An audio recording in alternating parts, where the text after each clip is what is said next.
Hello students, मैं चंद्र प्रकाश सोलंकी आपका apex classes के डिजिटल प्लेटफॉर्म पर हार्दिक स्वागत करता हूं। स्टूडेंट्स, लास्ट क्लास के अंदर हमने प्रिज्म से विचलन की बात की थी। विचलन कोण के बाद का डेरिवेशन हमने किया था। विचलन कोण के बाद हमने एक विक्षेपण का डेरिवेशन लिया था। विक्षेपण की बात की थी। विक्षेपण के अंदर हमने कोणीय विक्षेपण पढ़ा है। विक्षेपण क्या होता है, क्यों होता है, सारा कुछ पढ़ के हमने कोणीय विक्षेपण की बात की थी। और कोणीय विक्षेपण हमको प्राप्त हुआ था।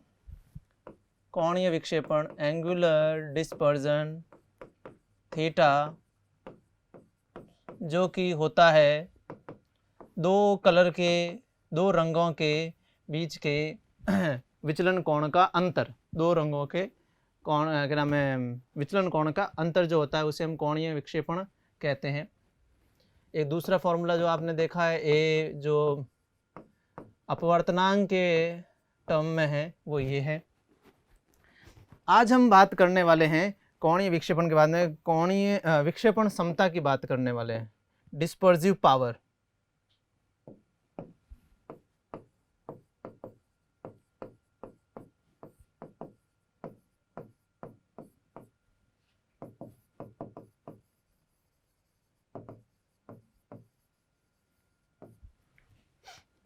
ठीक है, विक्षेपण समता क्या होती है? तो सबसे पहले ये चीज़ क्या है, ये बताती है कि कौन सा प्रिज्म जो है प्रकाश किरण को ज़्यादा विक्षेपित करेगा, विक्षेपण ज़्यादा कौन करेगा, ये इसका मान हमें ये बताता है। ठीक है, ज़्यादा जिसका मान होगा इसका मतलब वो वाला जो अपवर्तक माध्यम है वो विक्षेपण ज़्यादा बता रहा है, ज़्यादा कर रहा है। ठीक है, अब विक्षेपण समता जिसको हम ओमेगा से भी व्यक्त करते हैं, इसका मान कैसे निकालना, तो इसकी परिभाषा हमें जाननी पड़ेगी। इसकी परिभाषा क्या है, उसी से हम इसका मान निकाल लेंगे। तो विक्षेपण समता की जो है वो परिभाषा है, ये जो है कोणीय विक्षेपण और माध्य विचलन का अनुपात होता है। विक्षेपण समता ओमेगा बराबर कोणीय विक्षेपण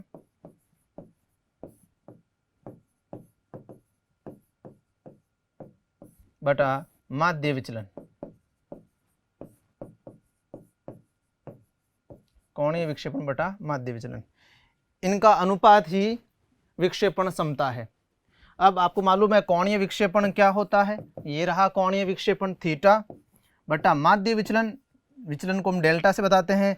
तो ये देखिए ओमेगा का सूत्र, या फिर कह सकते हैं विक्षेपण समता का सूत्र आ गया। इसको हम थोड़ा ऐसे लिख सकते हैं, ओमेगा बराबर थीटा, यहाँ से थीटा का मान निकालिए।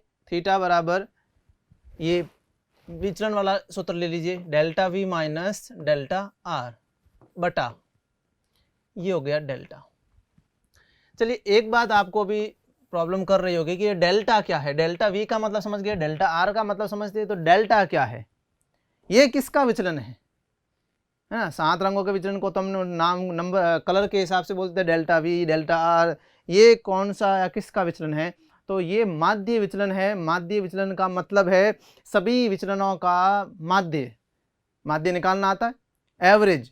तो सभी विचलनों का एवरेज कर लेंगे तो ये जो मिलेगा ये हमें माध्य विचलन मिलता है। अब आपको मैं बता दूं, सभी विचलनों का जो औसत होता है वो जो है येलो, पीले रंग के प्रकाश के विचलन के बराबर होता है। मतलब ये डेल्टा जो है माध्य विचलन वो डेल्टा वाई के बराबर होता है।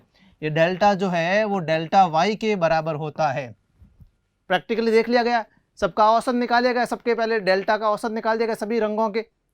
फिर जब उसका औसत का मान मिला तो देखा गया ये जो औसत का मान है वो पीले रंग के विचलन कोण के बराबर है। तो पीले रंग के विचलन कोण को माध्य विचलन कह सकते हैं, है ना। तो पीले रंग को आप मध्य रंग भी कह सकते हैं एक तरीके से। वैसे बीचों बीच में नहीं आता, परंतु इनके मान के हिसाब से अगर बात की जाए, विचलन के मान के हिसाब से, तो ये एकदम बीचों बीच में मध्य है, मध्य में है। तो इसलिए इसको मध्य रंग भी कह सकते हैं, पीले रंग को।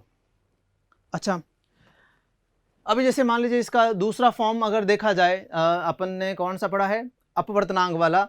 तो अपवर्तनांक वाले फॉर्म के हिसाब से अगर हम देखें,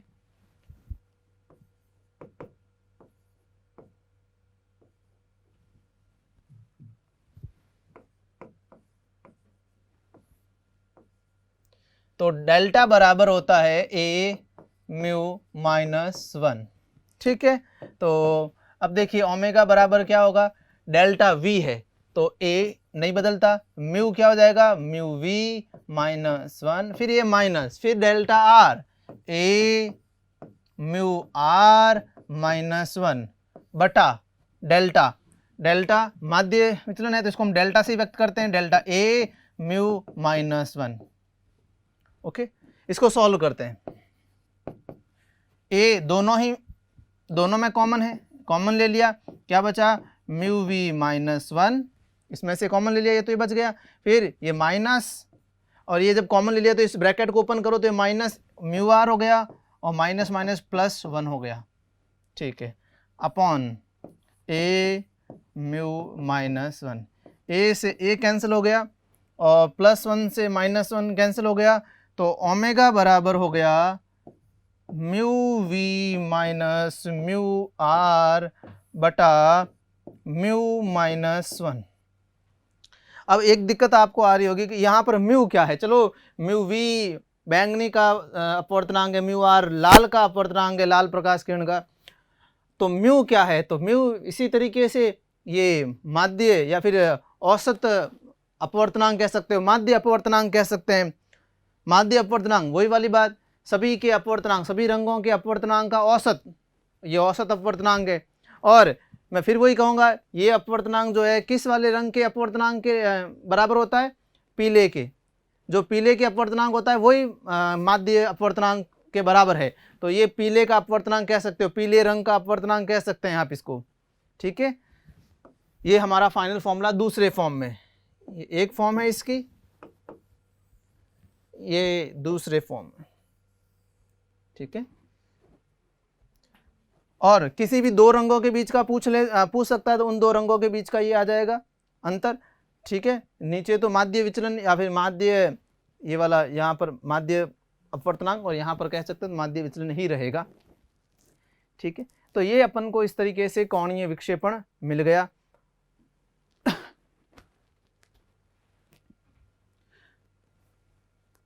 अब आप देख सकते हैं इसका मात्रक भी देख सकते हैं, जैसे इनका मात्रक देखें या फिर बात करें इसका मात्रक देखा जाए तो ये सब कोण है, और कोण का मात्रक और विमा आप सब जानते हैं, रेडियन और विमाहीन। ठीक है, इसके अंदर भी सेम वाली वही बात, ओमेगा के अंदर भी। ठीक है, अब अपन देखते हैं एक नया टॉपिक, स्कैटरिंग ऑफ लाइट, प्रकीर्णन। प्रकीर्णन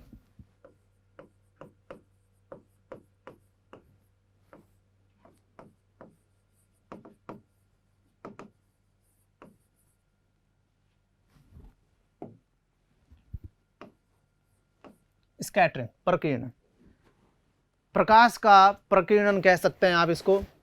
हमें इसको अब समझना है प्रकीर्णन क्या होता है।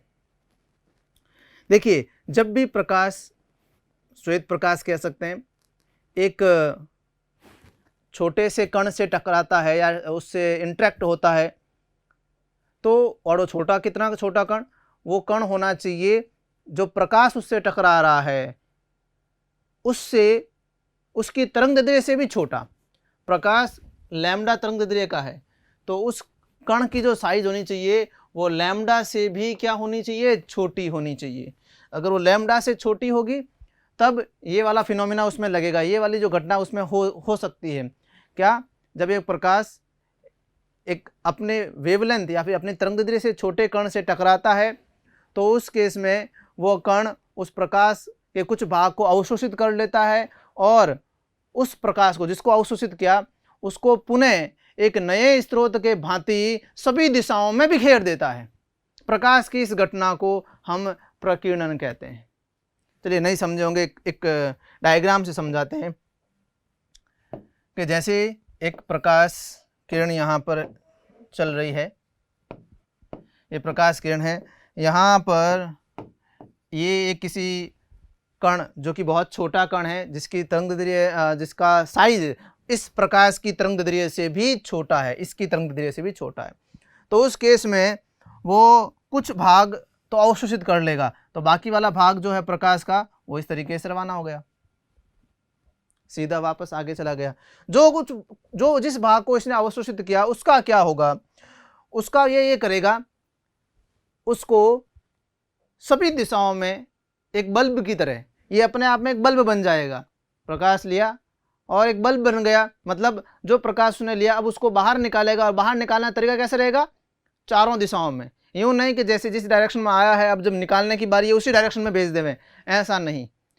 जब निकालने की बारी होगी, इस डायरेक्शन से प्रकाश आया, निकालने की बारी होगी तो इस तरीके से निकाल देगा, बिखेरेगा सभी दिशाओं में।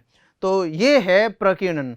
आपने देखा होगा कि जब झरोखे से जब प्रकाश आता है तो उसके अंदर जो प्रकाश है उसमें कुछ कुछ कण बहुत ही ज़्यादा चमकीले दिखाई देते हैं, है ना। क्यों चमकीले दिखाई देते हैं, क्योंकि वो एक नए प्रकाश स्रोत की तरह काम करते हैं। पहले प्रकाश को ले लिया, अब वो जो प्रकाश निकाल रहे हैं तो वो एकदम चमकीले जुगनू की तरह दिखाई देते हैं, चमकते हुए दिखाई देते हैं, है ना। तो और जब प्रकाश निकालते हैं तो एक और क्या कह सकते हैं घटना होती है निकालते समय। ये यूं नहीं कि भाई श्वेत प्रकाश लिया उसमें 7 कलर होते हैं, ऐसे नहीं कि सभी दिशाओं में सारे कलर बराबर बराबर जैसे भेज रहे हैं श्वेत प्रकाश को भेजें, ऐसा नहीं करता। निकालते समय वो श्वेत प्रकाश नहीं निकालता, वो श्वेत प्रकाश निकाल के कलर निकालता है। कलर क्यों, क्योंकि ये भेदभाव करता है। जब ये प्रकाश को निकालने की बारी आई तो 7 रंगों में से एक रंग को ज़्यादा निकालेगा और एक रंग को सबसे कम निकालेगा, और बीच वाले रंगों के बारे में बात समझ सकते हैं आप। तो भेदभाव के मतलब किसी रंग को ज़्यादा निकालेगा, निकालने का उसकी टेंडेंसी ज़्यादा होती है, और किसी रंग को निकालने की टेंडेंसी उससे कम रहती है। तो ऐसा करके जब निकालता है तो इस तरीके से आप कह सकते हो कि एकदम कलर अलग अलग निकालता है ना। इस तरीके से आप कह सकते हैं।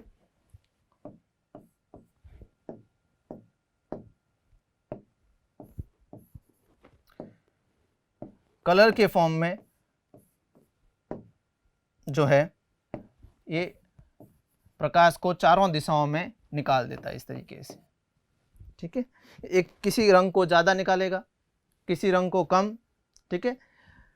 तो ये है प्रकीर्णन। प्रकीर्णन के अंदर ये होता है। अब दिमाग में आएगा किस रंग को वो ज़्यादा निकालेगा, किस रंग को वो कम निकालेगा, उसका हम बाद में बात कर लेंगे रेले के नियम से। पर प्रकीर्णन समझ में आ जाना चाहिए, ये जो घटना है, ठीक है, उसे हम प्रकीर्णन कहेंगे। इस तरीके से जब प्रकाश लेकर इस तरीके से निकालेगा और जो प्रकाश को अवशोषित नहीं किया वो प्रकाश एज इट इज बाहर निकल जाएगा। आप कह सकते हैं इस जो प्रकाश अवशोषित नहीं कर पाए, जो अवशोषित किया उसी को बाहर निकालेगा इस तरीके से कलर के फॉर्म में। बाकी वाला प्रकाश एज इट इज आगे बढ़ जाएगा। हाँ, उसका फिर से प्रकीर्णन हो सकता है, फिर से उसमें अलग अलग कलर, कुछ कलर ज़्यादा निकलेंगे, कुछ कलर कम निकलेंगे। तो अब जो ये फाइनल प्रकाश निकला इसमें कलर का अनुपात, जो फाइनल प्रकाश निकला, जो कह सकते हैं जो बचा हुआ प्रकाश, जो अवशोषित नहीं किया वो जो प्रकाश निकला है, उसके अंदर लाल रंग अब उसमें कम ज़्यादा हो गया बाकी वालों से, जबकि पहले जब आया था उसमें 7 रंग बराबर बराबर थे। और इसका होने के बाद में सब संतुलन बिगड़ जाता है। जो लास्ट में प्रकाश किरण जो बचती है उसमें लाल रंग के प्रकाश, लाल रंग उसमें कम रहता है ना, ज़्यादा रहता है कह सकते हैं, नीला रंग कम रहता है, ऐसा उसके अंदर हो जाता है। अब हम पढ़ते हैं रेले का नियम जो उन्होंने प्रकीर्णन के लिए दिया था कि कौन सा प्रकाश ज़्यादा उत्सर्जित होगा, इस केस में बिखरेगा, और कौन सा रंग का प्रकाश कम उत्सर्जित होगा। रेले का नियम।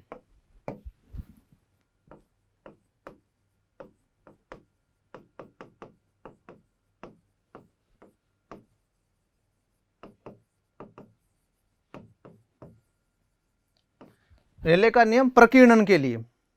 तो रेले ने क्या बताया, रेले ने ये बताया कि जो प्रकाश, जो वो कण उत्सर्जित करेगा उसके अंदर उस रंग की, या फिर वो प्रकाश ज़्यादा उत्सर्जित करेगा जिसकी तरंग दैर्ध्य जो है कम हो। या फिर कह सकते हैं उन्होंने ये बताया कि उत्सर्जित प्रकाश की तीव्रता, प्रकीर्णित प्रकाश की तीव्रता, ये कहेंगे ठीक रहेगा। ये आई क्या है, प्रकीर्णित प्रकाश की तीव्रता जो है व्युत्क्रमानुपाती होती है, जो प्रकाश उस पर आया उस प्रकाश की तरंग दैर्ध्य के चतुर्थ घात के। ये प्रकीर्णन की तीव्रता व्युत्क्रमानुपाती किसके तरंग दैर्ध्य के, जो प्रकाश उस पर आया उसके तरंग दैर्ध्य के चतुर्थ घात के, ठीक है। तो अब देखिए जब श्वेत प्रकाश उसके ऊपर, तो इसका मतलब ये प्रकीर्णन जो है वो तरंग दैर्ध्य पर निर्भर करता है। पहली बात तो ये प्रकीर्णन तरंग दैर्ध्य पर निर्भर करता है। और जो श्वेत प्रकाश जब आता है उसके अंदर 7 तरंग दैर्ध्य, 7 तरंग दैर्ध्य, इसका मतलब सभी तरंग दैर्ध्यों के लिए प्रकीर्णन अलग अलग होगा, ये स्पष्ट हो रहा है इससे। अब कौन ज्यादा प्रकीर्णित होगा कौन कम प्रकीर्णित होगा उसके लिए देखिए, जैसे अब मैंने पहले ही बताया है विबग्योर, ये जो है तरंग दैर्ध्य का बढ़ता हुआ क्रम है। तो अब इस हिसाब से देखें तो किसका प्रकीर्णन ज्यादा होगा, उल्टा है, जिसका तरंग दैर्ध्य कम है उसका प्रकीर्णन ज्यादा होगा। ये प्रकीर्णन की तीव्रता ये बताता है कि मान लीजिए ये फला तरंग दैर्ध्य की जो प्रकाश किरण है जैसे 100 आई है, तो अगर उसकी तरंग दैर्ध्य कम है तो उस 100 में से ज्यादा प्रकीर्णित होगी। अगर तरंग दैर्ध्य कम है तो कम तरंग दैर्ध्य वाली है तो 100 में से 80 प्रकीर्णित हो गई, और जबकि 100 आई है तरंग दैर्ध्य ज्यादा है तो उसकी 20 ही प्रकीर्णित होगी, 20 ही निकलेगी, बाकी वाली एज इट इज चली गई, बिना प्रकीर्णित हुए जिस दिशा में आई थी उस दिशा में आगे चली जाएगी। तो ये है उन्होंने समझाया। अब इस हिसाब से हम बता सकते हैं कि इनमें से प्रकीर्णन किसका ज्यादा होगा। तो देखिए तरंग दैर्ध्य जिसकी सबसे कम उसका प्रकीर्णन सबसे ज्यादा, तरंग दैर्ध्य सबसे कम किसकी है, ये इसकी सबसे कम तरंग दैर्ध्य है, तो प्रकीर्णन का जो है ये इंटेंसिटी इस हिसाब से बढ़ेगी, उसकी सबसे कम रहेगी क्योंकि उसका तरंग दैर्ध्य सबसे ज्यादा, लाल का तरंग दैर्ध्य सबसे ज्यादा है तो उसके प्रकीर्णन क्या होगा, सबसे कम, तो इसका प्रकीर्णन सबसे कम होगा और इसका प्रकीर्णन सबसे ज्यादा होगा। अब इसको हम थोड़ा सा डायग्राम से समझते हैं कैसे। ये कोई श्वेत प्रकाश आया है, ठीक है, ये किसी कण पर जिसकी तरंग दैर्ध्य, जिसकी साइज इस प्रकाश की तरंग दैर्ध्य से भी कम है। इसमें श्वेत प्रकाश है तो 7 रंग है ना, अलग अलग तरंग दैर्ध्य है सबकी, तो सबका प्रकीर्णन अलग अलग होगा, ये तो स्पष्ट है पहले से। तो आप ये मान के चलें कि अभी इस प्रकाश के अंदर सभी तरह के रंग 100 है, मतलब 100 प्रकाश किरणें हैं सभी रंगों की, है ना, हर एक 100 है, 100 गुणा 7 लिख देता हूँ, है ना, 7 रंग है और हर एक की कितनी है, 100। अब इससे प्रकीर्णन होने का स्टाइल क्या है, देखो पहले तो कुछ जो है सीधी निकल जाएगी, कुछ अवशोषित होगी नहीं तो वो एज इट इज निकल गई। अब इसके अंदर जब बात करें वो सबसे ज़्यादा प्रकीर्णन होगा बैंगनी का, तो बैंगनी जो है, ठीक है, तो बैंगनी इसके अंदर जो बैंगनी रहेगा वो सबसे ज़्यादा प्रकीर्णित होगा, मतलब 100 है तो बैंगनी जो है, तो बैंगनी का 100 में से आप समझ लीजिए बैंगनी जो है वो 70 निकल जाता है, 100 थी और 70 बैंगनी कह सकते हैं प्रकाश या फिर रंग वो बिखर गया, इस तरीके से बैंगनी बहुत ज्यादा बिखर गया, है ना। 100 आई थी बैंगनी की, सबकी 100 थी, तो बैंगनी 70 तो बिखर गई और बाकी वाली 30 आगे चली गई बिना प्रकीर्णित हुए। अब बात करें उसके दूसरे नंबर पर कौन आता है, इंडिगो, है ना, ये जो इंडिगो है जामुनी रंग है, 100 आई थी ये भी, अब इसमें से 65 प्रकीर्णित हो जाएगी, ये एग्जाम्पल के समझा रहा हूं एग्जाम्पल से, तो 65 प्रकीर्णित हो जाएगी जो कि इससे कम है, थोड़ी सी इससे कम है। जामुनी के बाद में उससे कम प्रकीर्णित कौन होगा, ब्लू, नीला मान के चलिए, नीला जो है वो आप 65 ये हो रहा है तो ये नीला 60 प्रकीर्णित हो जाएगा इसके अंदर, ठीक है, इस तरीके से ये नीला ऐसे प्रकीर्णित हो गया, 60 हो जाएगा, 100 में से 60, बाकी सब 40 आगे। उसके बाद में बात की जाए हरा इसके अंदर 40 प्रकीर्णित हो जाएगा, देख सकते हैं इसमें 40 प्रकीर्णित हो जाएगा, बाकी 60 आगे से आगे चला जाएगा। फिर पीला, तो पीले की बात करें, पीला मान लीजिए 35 प्रकीर्णित हो जाएगा, है ना, इस तरीके से 35 निकल जाएगा, बाकी एज इट इज आगे। फिर है ऑरेंज नीला नीला क्या ऑरेंज वाला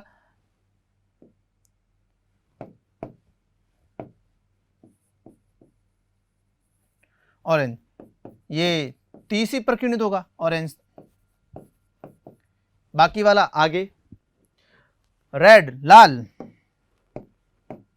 जो कि सबसे कह सकते हैं कम प्रकीर्णित होगा, ये 20 ही प्रकीर्णित होगा। ठीक है, इस तरीके से ये 20 ही प्रकीर्णित होगा, बाकी वाला 80 का 80 सीधा आगे आगे चला गया। तो ये है प्रकीर्णन, और रेले के नियम के हिसाब से कुछ इस तरीके से प्रकीर्णन होगा, किसका कम किसका ज़्यादा मैंने आपको इसमें दिखा दिया है। बाकी वाला जितना भी प्रकाश है जो प्रकीर्णित नहीं हुआ वो एज इट इज आगे बढ़ जाता है, उसके अंदर सभी कलर रहते हैं, परंतु कलर का जो अनुपात है वो पहले के जैसा बराबर बराबर नहीं रहता, 100 नहीं है उसके अंदर। अब इसमें आप देख लीजिए 30 है बैंगनी और 80 है लाल, और बीच वाले भी आपको मालूम है कैसे कैसे। तो ये है प्रकीर्णन रेले के हिसाब से, इस तरीके से ये प्रकीर्णित होगा, है ना, लाल सबसे कम और बैंगनी सबसे ज़्यादा। तो ये रेले का नियम। अब अपन नेक्स्ट जो है कुछ घटनाओं के बारे में बात करेंगे, जो प्राकृतिक घटनाएं हैं जो हमारे आसपास हो रही है, उनसे उन घटनाओं के संबंधित बात करेंगे जो जिनका संबंध इनसे है। पहली घटना,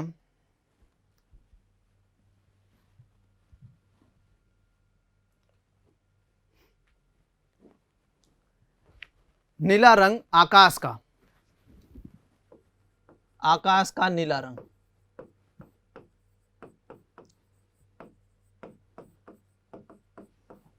ओके, आकाश का रंग नीला क्यों दिखाई देता है? इसका रीजन प्रकीर्णन से है, क्योंकि जब प्रकीर्णन होता है, जैसे जब भी प्रकाश हमारे वायुमंडल के अंदर प्रवेश करता है तब उस वायुमंडल के अंदर बहुत से कण होते हैं, गैसों के कण, O2 के कण। तो ये कण जो है वो प्रकाश की तरंगदैर्घ्य से कई गुना छोटे होते हैं, बहुत छोटे होते हैं। तो इन कणों से जब प्रकाश टकराता है तो उस समय प्रकीर्णन होता है, और वायुमंडल से प्रवेश करने से पहले ऐसा कुछ भी नहीं रहता, क्योंकि वहाँ पर निर्वात है, निर्वात मतलब कुछ भी नहीं। तो अब ये नीला रंग क्यों दिखाई देता है? तो आपको मालूम, वायुमंडल में प्रवेश करने के बाद में जब प्रकाश इसके अंदर प्रवेश करता है वायुमंडल में, तो यहाँ पर जब वो चलता है तो यहाँ पर लगातार प्रकीर्णन होता है, कोई एक बार नहीं कई बार प्रकीर्णन होता है, कई बार प्रकीर्णन होता है। और कई बार प्रकीर्णन होता है तो इसके अंदर से कलर निकलते रहते हैं, बिखरते रहते हैं, बाहर निकलते रहते हैं। अब आपको मालूम है इन सभी कलर में से कौन सा कलर ज़्यादा निकलेगा? तो ये जो 3 कलर है वो ज़्यादा निकलने वाले कलर में से है। ये दोनों एवरेज निकलते हैं और ये कम से कम निकलते हैं, ये अपन पहले भी जान चुके हैं।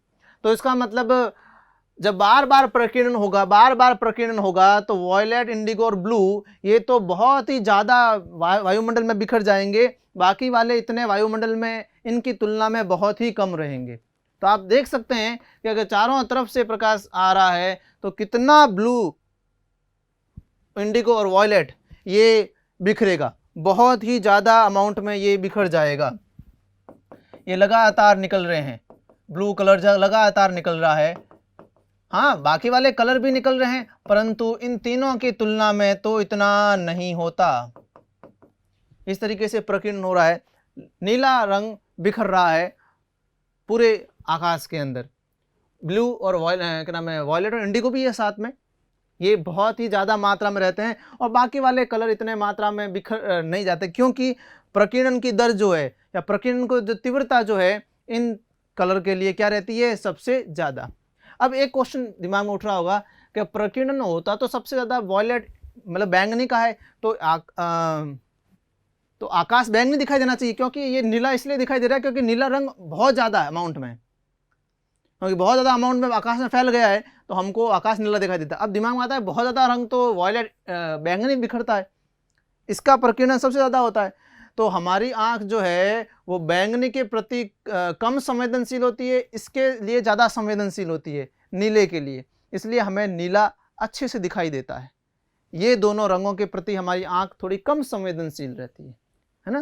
तो इसलिए ये दोनों ना दिख कर हमें ये दिख जाती है। अब आप समझ में आ गया होगा आकाश का रंग नीला क्यों दिखाई देता है। अगर ये वायुमंडल नहीं होता तो फिर आकाश का कैसा रंग दिखाई देता। अगर ये वायुमंडल नहीं होता तो प्रकीर्णन नहीं होता। प्रकीर्णन नहीं होता इसका मतलब कलर नहीं, मतलब नीला तो दिखाई देता नहीं, ये तो पक्का है।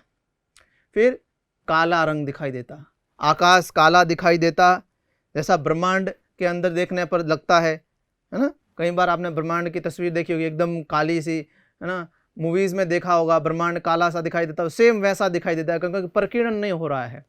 चांद से किसी को देखोगे तो भी काला ही दिखाई देगा, है ना, क्योंकि चांद का वायुमंडल होता नहीं उस पर, तो उससे ही दिखाई देगा, सब कुछ काला ही दिखाई देगा।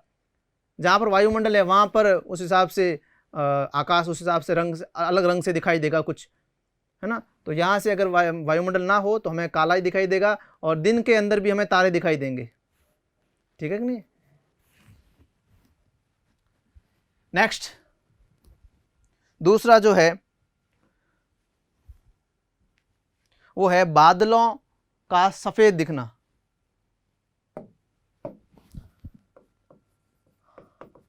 बादलों का सफेद दिखना। बादल सफेद क्यों दिखाई देते हैं।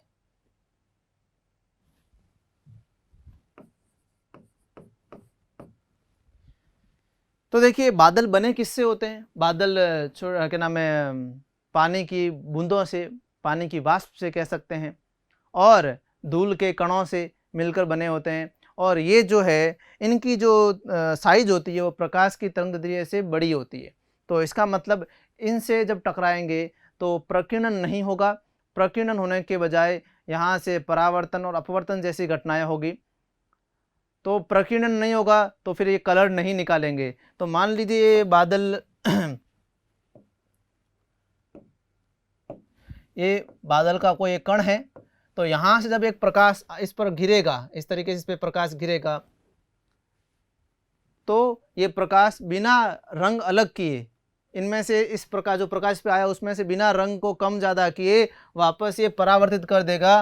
तो हमको यही प्रकाश जो इस पर गिरा वही दिखाई देगा, और उसी रंग का दिखाई देगा जिस रंग का श्वेत प्रकाश आ रहा है, वो बिना रंग निकाले ये कण उसको हमारे इस तरफ भेज देता है। ये हमारे आँख में गिरता है, इससे गिरता है तो हमें ये दिखाई देगा। और कैसा है, इसके अंदर सारे रंग बराबर है, तो इसलिए हमें कैसा दिखाई देगा, श्वेत। श्वेत प्रकाश गिर रहा है तो ये श्वेत दिखाई देता है। तो बादलों का रंग श्वेत इसलिए दिखाई देता है क्योंकि कोई कलर अलग या कोई कलर को अवशोषित या प्रकीर्णित नहीं कर पाता, क्योंकि इसका साइज जो है वो प्रकाश की तरंगदैर्घ्य जो इस पर आ रहा है प्रकाश की तरंगदैर्घ्य से बड़ा होता है। ओके, नेक्स्ट जो है सूर्यास्त और सूर्योदय के समय लालिमा का दिखाई देना।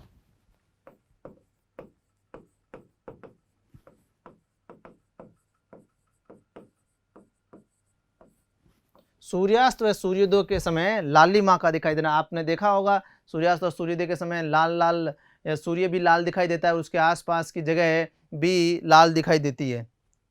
तो इसका रीज़न क्या है। तो और जबकि दोपहर को ऐसा कुछ भी नहीं होता, दोपहर को सूर्य सफ़ेद दिखाई देता है।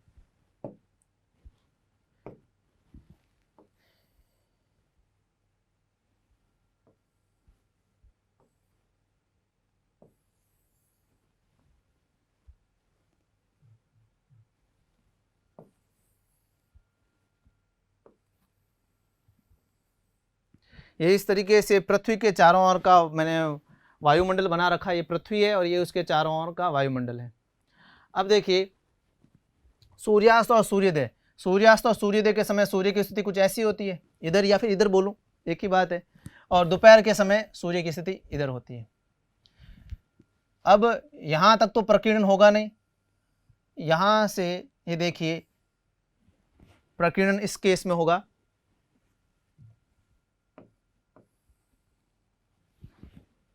अब आप देखिए कौन सा प्रकाश वायुमंडल में, जो कि वायुमंडल में कौन ज़्यादा दूरी तय करता है ये इंपॉर्टेंट है, क्योंकि प्रकीर्णन वायुमंडल के कणों से होगा तो वायुमंडल में को जितनी दूरी होगी, जितनी दूरी वायुमंडल में तय करेगा उतना ही ज़्यादा प्रकीर्णन होगा। आप यहाँ पे स्पष्ट रूप से देख सकते हैं कि इस केस के अंदर इतना इतनी दूरी तय करने पर प्रकीर्णन होगा, और इस केस में देखिए कितनी दूरी तय करने पर, इतनी दूरी तय करने पर इस दूरी के अंदर प्रकीर्णन होगा। ठीक है, अब इसके अंदर प्रकीर्णन कम होगा। इस वाले केस में यहाँ से जो प्रकाश किरण आ रही है, इस एक प्रकाश किरण को देखिए, इस प्रकाश किरण और इस प्रकाश किरण को देखें, ये प्रकाश किरण ज़्यादा दूरी तय कर रही है, इसका मतलब इसमें प्रकीर्णन ज़्यादा होगा, ज़्यादा बार होगा। इसमें क्या होता है, जैसे इसमें ब्लू कलर बाहर निकलता है, नीला कलर बाहर निकलता है, और बाकी वाले भी निकलते हैं, लाल भी निकलता है, इसमें हरा भी निकलेगा, बहुत से कलर निकलेंगे इसके अंदर, सारे प्रकीर्णन के कारण निकलते हैं। परंतु जब तक हमारी आंखों में घुसते हैं ये प्रकाश, तब तक कह सकते हैं नीला जो है वो पूर्ण रूप से नहीं निकल पाता, इतना प्रकीर्णन भी नहीं हुआ। नीला रंग उसमें रहता है, कुछ मात्रा में रहता ही रहता है। जैसे मान लीजिए सभी 100 थी, तो अभी लास्ट में आते टाइम नीले कह सकते हैं 20 रह गई, है ना, और लाल कह सकते हैं लाल 90 रह गई, इसके अंदर बहुत ज़्यादा रहती। तो मतलब लास्ट में भी जब अपने आंखों में गिरती है तो कह सकते हैं सारे कलर उसमें भी विद्यमान रहते हैं, सारे, क्योंकि नीला पूरा छटक नहीं जाता, अलग नहीं हो पाता, नीला, बैंगनी, ये जो है इंडिगो, जामुनी, ये पूरे तरह से अलग नहीं हो पाते। तो हमें कोई अलग से कलर का नहीं दिखता, क्योंकि अभी भी मिक्सचर ही है, कलर का, रंगों का मिक्सचर ही है इसके अंदर जो हमारे आँख में आई है। तो श्वेत प्रकाश कह सकते हैं, तो रंगों का, 7 रंगों का मिक्सचर तो श्वेत ही होता है, इसलिए यहाँ पर इस कंडीशन में श्वेत दिखाई देता है दोपहर के समय। इस कंडीशन में ये देखिए, इस कंडीशन में आप कहेंगे बहुत ज़्यादा मात्रा में प्रकीर्णन हुआ है ना। दूसरे रंग भी निकले हैं सेम इसी तरीके से, लाल भी निकला है,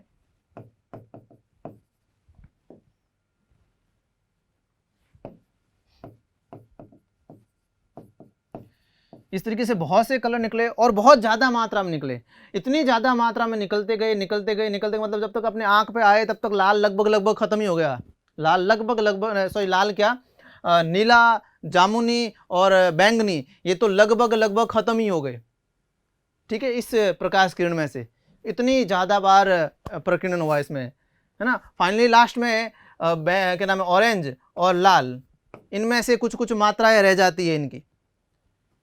तो फाइनल हमारे आँख में लाल और ऑरेंज, ये वाले जो रंग हमारे आँख में गिरते हैं, तो जिस ऑब्जेक्ट से आए हैं, इस ऑब्जेक्ट से आया है, और यहाँ तक आते आते लाल रंग रह गया है, तो वो हमको ये लाल दिखाई देता है उस केस में। ठीक है, तो आप समझ गए होंगे कि ये सूर्योदय और सूर्यास्त के समय ये लालिमा क्यों दिखाई देती है, क्योंकि बाकी सारे कलर छटक जाते हैं प्रकीर्णन के कारण, अलग अलग हो जाते हैं। बस ये लाल रंग जो है वो ज़्यादा मात्रा में रह जाता है लास्ट में, बाकी वाले कुछ तो लगभग ख़त्म भी हो जाते हैं जिनका प्रकीर्णन ज़्यादा होता है।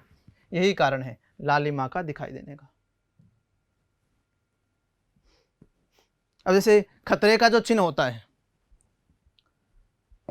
खतरे का चिन्ह लाल होता है, खतरे का चिन्ह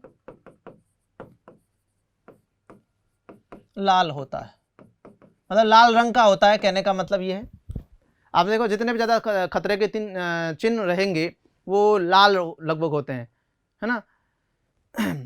अब लाल रंग के ही क्यों होते हैं उसको भी थोड़ा सोचिए। उसका कारण ये है, जैसे कि मान लीजिए कोई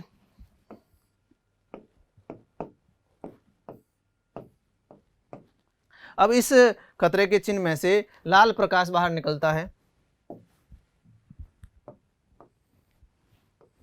ये इस तरीके से। तो जब लाल प्रकाश इसमें से बाहर निकलेगा इस खतरे के चिन्ह में से, तो आपको मालूम है इसका प्रकीर्णन कम से कम होता है। रेले के नियमानुसार इसका प्रकीर्णन कम से कम होगा, तो मतलब लाल जो रंग है बहुत ही कम प्रकीर्णित होगा। तो कम प्रकीर्णित होगा इसका मतलब इसमें प्रकाश की तीव्रता, जो तीव्रता की जो हानि है, देखिए प्रकाश छिड़क जाए इसका मतलब प्रकाश की तीव्रता में कमी आ रही है। जो प्रकाश यहाँ से 100 आ रहा था, अब धीरे धीरे प्रकीर्णित होता है, यहाँ तक आते आते 10 हो जाएगा, 5 हो जाएगा, 20 रह जाएगा। तीव्रता क्या हो रही है, कम। और प्रकाश की तीव्रता कम हो जाती है तो इसका मतलब उस ऑब्जेक्ट को, उस वस्तु को हम ढंग से नहीं देख पाएंगे। किसी भी वस्तु को देखने के लिए न्यूनतम तीव्रता उससे आनी, पर्याप्त तीव्रता आनी जरूरी है। उससे कम तीव्रता आएगी तो हम उसको नहीं देख पाएंगे। जैसे रात को, है ना, धीमी लाइट के अंदर हम किसी को ढंग से नहीं देख पाते, और अगर लाइट अच्छी लगा दें तो हम उसको, या 2 लाइट लगा दें उसकी जगह पर बल्ब लगा दें, तो फिर हम उसको अच्छे से देख पाएंगे। ठीक है, तो प्रकाश पर्याप्त होना जरूरी है किसी वस्तु को ढंग से देखने के लिए। अब खतरे के चिन्ह के लिए हमें क्या चाहिए कि भाई कोई भी व्यक्ति है वो दूर से ही सचेत हो जाए, इसलिए खतरे का चिन्ह लगाते हैं ताकि कोई खतरा जगह है वहाँ से दूर से सचेत हो, ताकि दूर ही रहे उससे। अब अगर खतरे का चिन्ह ऐसा हुआ जो दूर से ढंग से दिखे ही नहीं और पास आने पर दिखा तो पता चला अब हम खतरे में आ चुके हैं, तो फिर वो क्या काम का। तो दूर से ही पता चल जाए तो ठीक रहता है। या फिर कोई कह सकते हैं चेतावनी हो, वो भी किसी पर लिखी हुई चेतावनी, वो भी लाल रंग की होती है ज़्यादातर। उसका रीज़न यही है कि उनका प्रकीर्णन कम होता है। 100 आई है तो यहाँ पर 20 का प्रकीर्णन हो जाएगा, 80 तो हमारे आँख में आएगी, और दूर से भी 80 प्रकाश किरण आई है तो हम उसको अच्छे से देख सकते हैं, है ना, इतना ब्लर नहीं होगा। इसकी जगह पर नीली आ जाती, नीली प्रकाश किरण आ जाती, तो मान लीजिए नीली है तो इसका प्रकीर्णन रेले के नियमानुसार बहुत ही ज़्यादा होता है। इस कारण से हमारे आँख में घुसते घुसते वो नीला प्रकाश जो है वो कम हो चुका है। यहाँ से 100 निकला था, अब 10 ही एंटर कर रहा है, और 10 प्रकाश एंटर कर रहा है। इसका मतलब ये जो चीज़ आई जिससे नीला प्रकाश आया वो अब धुंधली दिखाई देगी, वो अच्छे से दिखाई नहीं देगी, क्योंकि उसका प्रकीर्णन हो चुका, ज़्यादातर प्रकीर्णन हो चुका। तो ये दूर से अच्छी, अगर ये ब्लू होता तो ये दूर से अच्छे से दिखाई नहीं देती, जबकि ये उतने ही दूर से अच्छे से दिखाई दे सकती है। तो इस वजह से खतरे का जो चिन्ह है वो भी लाल रंग का होता है। ठीक है, तो आज हमने ये आकाश का नीला रंग, ये वाला बादलों का सफ़ेद रंग, जिन जिन का प्रकीर्णन से संबंध है, सूर्यास्त और सूर्योदय का, और खतरे के चिन्ह का, ये एग्जाम्पल हमने देख लिए हैं। और आज हमने प्रकीर्णन के साथ कोणीय विक्षेपण, कोणीय समता हमने पढ़ा है, कोणीय समता के दोनों सूत्र। ठीक है, माध्य विचलन भी हमने देखा क्या चीज़ होती है, प्रकीर्णन, रेले का नियम और कुछ घटनाएं। ओके, नेक्स्ट लेक्चर में हम इसको और आगे बढ़ाएंगे। Thank you. सब्सक्राइब करें हमारा apex classes edutech YouTube channel, साथ ही बेल आइकन को क्लिक करना बिल्कुल ना भूलें, ताकि आगे आने वाले सभी यूट्यूब वीडियोस की अपडेटेड नोटिफिकेशंस सबसे पहले आपको मिले। Apex classes edutech, subscribe now.